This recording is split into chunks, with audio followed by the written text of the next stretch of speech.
ఓం శ్రీ మాత్రే నమ. 604వ నామము గుణనిధి. ఓం గుణనిధయే నమ. గుణాలకి గని అయినది, నిధి అయినది తల్లి. నిధి అంటే అంతులేనిది. నవనిధులు నిధి శబ్దంచే నవనిధులు 9 సంఖ్యను గ్రహించినట్లయితే నవవ్యూహాలు అవుతాయి. అది 1 కాల వ్యూహము, 2 కుల వ్యూహము, 3 నామ వ్యూహము, 4 జ్ఞాన వ్యూహము, 5 చిత్త వ్యూహము, 6 నాద వ్యూహము, 7 బిందు వ్యూహము, 8 కల్ప వ్యూహము, 9 జీవ వ్యూహము. ఈ వ్యూహాలే స్వరూపముగా కలిగిన తల్లి అమ్మ. మత్స్యపురాణంలో, కాళీ పురాణంలో మనువు బీజాలని, ఋషుల్ని ఒక ఓడలో పెట్టి మత్స్యావతార రూపుడైన విష్ణు భగవానుడు దంతానికి ఆ తాడు కట్టి, ఆ తాడుతో కడితే ఆ తల్లి ఆ తాడు తెగిపోకుండా దానికి బలంగా నిలిచింది. అలా గుణమంటే తాడు అని కూడా అర్థం వస్తుంది. కావున తల్లిని గుణనిధి అన్నారు. గురువు నిధి కలిగిన వాడు. అటువంటి ఇప్పుడు గురుమూర్తి అన్నారు కదా, ఆ గురుమూర్తి గుణనిధి అయినటువంటి వాడు. గురువే అమ్మ, అమ్మే గురువు అని చెప్పారు. అటువంటి అమ్మ గుణనిధి. గుణనిధి అంటే గుణముల నిధి కలిగిన తల్లి అని కూడా అర్థం వస్తుంది. ఇక్కడ గురువు అని చెప్తున్నారు కనుక గురువు నిధి కలిగిన వాడు అని చెప్తారు. జ్ఞాననిధి, ఏం నిధి ఉంది? జ్ఞాననిధి కలిగిన తల్లి. గురువుకి ఉండవలసిన లక్షణాలని కూడా మనకి తెలియజేస్తున్నారు ఇక్కడ. గురువు సుందరంగా ఉండాలి. అంటే సుందరం అంటే బాహ్య శారీరక సౌందర్యం కాదు, ఆదరించే స్వభావం ఉండాలి. మళ్ళీ ప్రసన్నంగా ఉండాలి, మరి సుముఖంగా ఉండాలి. ఎప్పుడు శిష్యుడు ఏ ప్రశ్న వేస్తే దానికి సమాధానం చెప్పటానికి సిద్ధంగా, సందేహ నివృత్తి చేయటానికి సిద్ధంగా ఉండాలి. స్వచ్ఛంగా ఉండాలి. మరి స్వార్థము లేకుండా నిస్వార్థంగా చెప్పాలి. ఆ స్వచ్ఛం అంటే కపటం లేకుండా నిష్కపటంగా ఉండాలి. సులభంగా ఉండాలి. సులభంగా అంటే శిష్యునికి సందేహ నివృత్తి అర్థమయ్యేటట్లుగా, సులభంగా వాళ్ళకి అందేటట్లుగా చెప్పాలి. అసంశయ అంటే సంశయం లేకుండా శిష్యునికి చెయ్యాలి. మరి గురువే సంశయంగా ఉంటే సమాధానాలు చెప్పలేని స్థితిలో వాళ్ళకే సందేహాలు ఉంటే శిష్యులకి చెప్పలేరు. కనుక ఇటువంటి లక్షణాలు కలిగి గురువు ఉండాలి. తాను చెప్పే విద్యలో పూర్తి జ్ఞానాన్ని శిష్యుడికి అందించాలి. అలాగే మరి సంశయాలు అనేవి గురువుకు ఉండకూడదు. శిష్యుని సంశయ నివృత్తి కూడా చేసేటువంటి సామర్థ్యము, శక్తి గురువుకి ఉండాలి. దాంట్లో సంశయం తీర్చేటువంటి దాంట్లో సౌలభ్యం అంటే సులభంగా వాళ్ళకి అర్థమవ్వాలి. సులభంగా తేలికగా సంశయ నివృత్తి చేయగలిగి ఉండాలి. అటువంటి లక్షణాలు కలిగినటువంటి గురువు అసలైన గురువు. ఆ గురువే తల్లి స్వరూపము. ఆ తల్లే గురు రూపంలో వచ్చి కావలసిన జ్ఞానాన్ని అందిస్తుంది అని చెప్తున్నారు. మరి శిష్యుడికి కూడా ఉండాల్సిన లక్షణాలు ఉన్నాయి. శిష్యుడికి కూడా సుందరత్వం ఉండాలి. అంటే ఆదరించే స్వభావము, గురువుని గౌరవించే స్వభావము ఉండాలి. సుముఖత్వము అంటే గురువు మీద సుముఖత్వం ఉండాలి. అందుకే అంటారు ఇష్టం లేకపోతే ఏది కూడా అంటదు, కష్టంగానే ఉంటుంది. అదే ఇష్టమైతే కష్టమైంది కూడా తేలిగ్గా చేయగలుగుతాడు. అందుకని ఇప్పుడు పిల్లలు బలవంతాన ఏడుస్తుంటే తీసుకెళ్ళి దింపామనుకోండి, అప్పుడు గురువులు చెప్పినా వాళ్ళకి అంటదు. అదే ఇష్టపూర్తిగా గురువు దగ్గరికి వెళ్ళి గురువు అంటే గౌరవంతో చెప్పేదాని మీద భక్తి శ్రద్ధలతో ఆలకించినట్లయితే వాళ్ళకి చక్కని జ్ఞానము, లౌకిక జ్ఞానమైన ఆధ్యాత్మిక జ్ఞానమైనా కూడా చక్కని పరిపూర్ణమైనటువంటి జ్ఞానము కలుగుతుంది. అలా చెయ్యాలి అంటే శిష్యుడికి ఉండాలి, ఆ శక్తి సామర్థ్యాలు కూడా ఉండాలి. అందుకునే శక్తి సామర్థ్యాలు శిష్యుడికి ఉండాలి. ఇవ్వగలిగేటువంటి జ్ఞానాన్ని ఇవ్వగలిగే శక్తి సామర్థ్యాలు గురువుకి ఉండాలి. అలా మరి సుముఖత్వం ఉండాలి. స్వచ్ఛత్వం అంటే చక్కని ప్రశాంతమైన మనసు, నిర్మలంగా ప్రశాంతంగా ఉండాలి. ప్రశాంతంగా చెప్పేదాన్ని తీసుకోవాలి. కపటం లేకుండా ఉండాలి, నిష్కపటంగా ఉండాలి.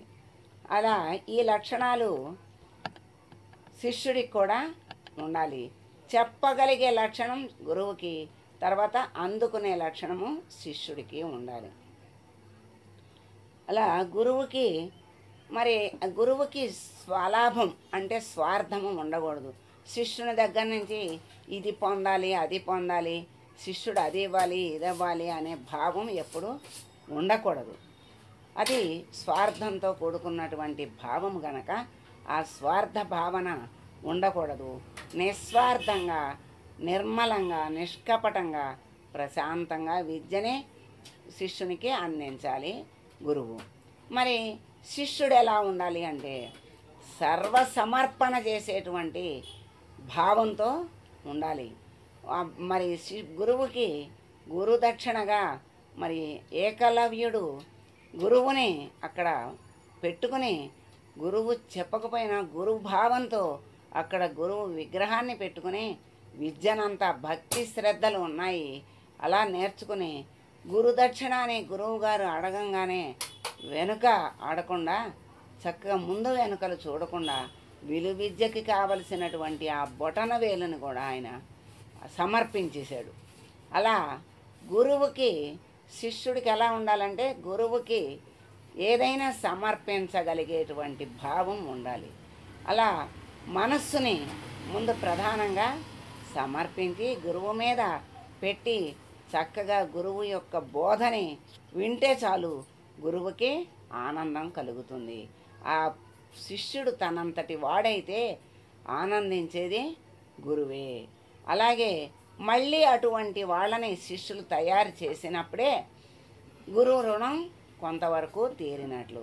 అలాగే తల్లిదండ్రుల రుణం తీరాలి అంటే పిల్లలు మళ్ళీ తల్లిదండ్రులైతే ఆ వంశాన్ని వృద్ధి చేస్తుంటే అప్పుడు తల్లిదండ్రుల రుణం తీరినట్లు అంటే అది ఎప్పటికీ తీరదు. వాళ్ళకు తృప్తి, వీళ్ళ ధర్మం వీళ్ళు నడుచుకున్నట్లు అవుతుంది. అలాగే ముని మనమల్ని చూస్తే ముక్తి అంటే ముని మనమలు కలిగేసరికి అన్ని తరాలు వచ్చేసరికి వీళ్ళకి శక్తి ఉడిగిపోతుంది, శరీరం మీద భ్రాంతి వదిలిపోతుంది. ఎప్పుడు భగవంతుని చేరుదామా అన్న దృష్టి ఉంటుంది కనుక ఆ చివరి దశలో భగవంతుని మీద మనస్సు ఉంటుంది కనుక ఉంటే అప్పుడు భగవంతునిలోనే లీనమైపోతాడు. అందుకే బంధం ఉండదు, అప్పుడు ముక్తే వస్తుంది అని చెప్తారు. అలాగే సంప్రదాయబద్ధంగా గురు సంప్రదాయంలో కూడా అలా గురువంశము గురు పరంపర అలా జరుగుతూ ఉంటే గురు రుణం తీరినట్లుగా ఆ భావన వస్తుంది. గురువుకి ఆనందంగా ఉంటుంది. వంశం వృద్ధి అవుతుంటే తల్లిదండ్రులకి ఎంత ఆనందమో గురు పరంపర వృద్ధి అవుతూ ఉంటే గురువులకి కూడా అలాగే ఆనందం. మరి గురువు ఎలా ఉండాలి అంటే ఇందాక చెప్పారు కదా, వాటన్నిటి గుణాలు అలా ఉండాలి. మార్జాల కిషోర న్యాయంగా గురువు ఉండాలి. అంటే మార్జాల కిషోర న్యాయం అంటే మార్జాలం అంటే పిల్లి. ఆ పిల్లని మెడ దగ్గర పిల్లకి ఏ బాధ లేకుండా, ఏ కండకి నొప్పి లేకుండా ఆ చర్మాన్ని పట్టుకుని తీసుకెళ్ళి ఎంత దూరమైనా తీసుకెళ్ళి ఆ బిడ్డని ఇంకొక సురక్షితమైన ప్రదేశంలో ఉంచుతుంది. అంటే ఇక్కడ పిల్లకి బాధ్యత ఉండదు, తల్లే పట్టుకుని తీసుకెళ్తుంది. అలా గురువు ఆ బిడ్డని, ఆ శిష్యుణ్ణి అలా పట్టుకుని సురక్షితమైన ప్రదేశంలో పిల్లని ఎలా ఉంచిందో అలాగే గురువు గారు కూడా సురక్షితమైనటువంటి చోటుకి తీసుకెళ్ళటం అంటే జ్ఞానప్రదమైనటువంటి విద్యని ప్రసాదిస్తే ప్రశాంతమైనటువంటి మనస్సుతో బంధముక్తి అయ్యేటువంటి స్థితికి వస్తాడు. అదే సురక్షితమైన ప్రదేశము. మరి శిష్యుడు ఎలా ఉండాలి అంటే మర్కట కిషోర న్యాయము అంటారు. మర్కటం అంటే కోతి. కోతి పిల్ల తల్లిని గట్టిగా పట్టుకుంటుంది. అప్పుడు తల్లి పిల్లని ఏమాత్రం పట్టుకోదు. ఆ తల్లి అలా గోడలు, చెట్లు, దెబ్బలు, అన్నీ గట్లు దెబ్బలు అన్నీ దూకుతుంది. పిల్ల మాత్రం పడిపోదు. ఇక్కడ పిల్ల గట్టిగా పట్టుకుంటుంది తల్లిని, తల్లి ఏమాత్రం పట్టుకోదు. అలా గురువు గట్టిగా అంటి పెట్టుకునే గురువుని, ఆ గురువు చెప్పేటువంటి విద్యని చక్కగా స్వీకరించాలి.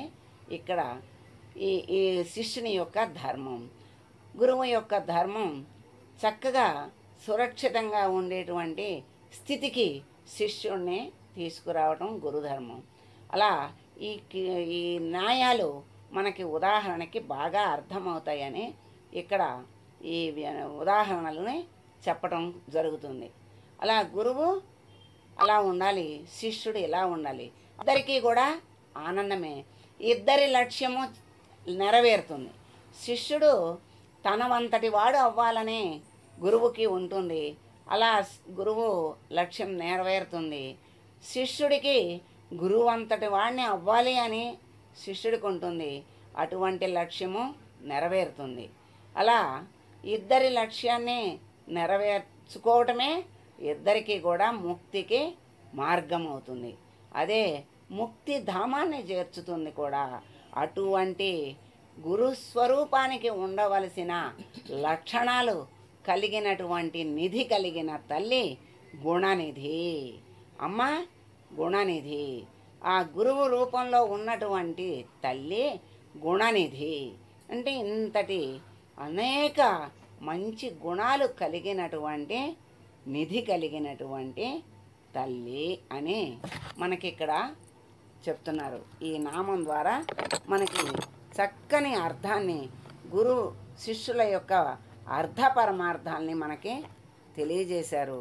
మనం చక్కగా తెలుసుకున్నాము. తెలుసుకుని వదిలేయటం కాదు, మనము గురుస్థానంలో ఉన్నప్పుడు గురువులాగా, శిష్యస్థానంలో ఉన్నప్పుడు శిష్యునిలాగా, ప్రతి మనిషి మనకి చెప్పేవాళ్ళు గురువు, వినేవాళ్ళు శిష్యులు. ఎంతటి గురువైనా మరి ఆ పైన వాళ్ళు చెప్పేది వీళ్ళు తెలుసుకుంటూ ఉంటారు. అక్కడ శిష్యర్క్యం చేయాలి.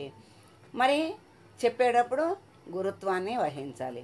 రెండు బాధ్యతలు ఒకే మనిషికి ఉంటాయి, కాకపోతే ఒకే సమయంలో ఉండకపోయినా ప్రతి మనిషి ఒకప్పుడు గురుస్థానాన్ని, ఒకప్పుడు శిష్యస్థానాన్ని అలంకరించాల్సిందే. రెండిటి యొక్క అర్థపరమార్థాలు స్వీకరించాలి, తర్వాత వాటిని ఆచరించాలి. అప్పుడే మనకి అనుభవానికి వస్తుంది. ఆ అనుభవమే ముక్తి అని మనకి ఆ తల్లి అనుగ్రహం కలిగితే మనకి మంచి గురువు లభిస్తాడు. ఆ అమ్మే గురువు రూపంలో వచ్చి మనకి జ్ఞాననిధి అయినటువంటి, ఆ జ్ఞానాన్ని గుణనిధి అయినటువంటి గురుస్వరూపంలో మనకి జ్ఞాననిధిని అందిస్తున్నటువంటి గుణనిధి అయినటువంటి తల్లికి మనం నమస్కారం చేసుకుందాం.